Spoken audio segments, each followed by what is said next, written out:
budget kasama ni Secretary Recto. At ang huli ko ng kinasuhan ay si Roberto Tan, yung Philippine Depositor Insurance Corporation, 107 billion.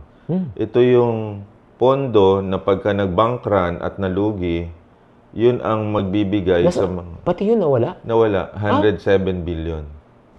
So, ang nawala sa atin, 167 billion.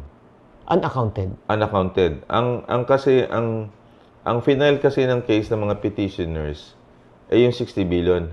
Nakaligtaan yung PDIC funds. Pati yun nagalaw? Nagalaw. So, just to give you a perspective, di ba tayong mga bank depositor na parating sinasabi na yung pera po natin ay protektado ng gobyerno, ng PDIC ng worth dating 500,000, ngayon ay 1 million na. Tama po. So yung perang yun na nag-i-insure, yung 107 billion. Tama po. So ang ibig sabihin niyan, pati yun nawawala? Pati yun kinuha. So pinapaimbestigahan ko yung presidente noon. At nabasa ko yung BSP Governor, Remolana, maayos naman, mabait. We have to get it. Kasi pag nag-bank run, saan tayo kukuha?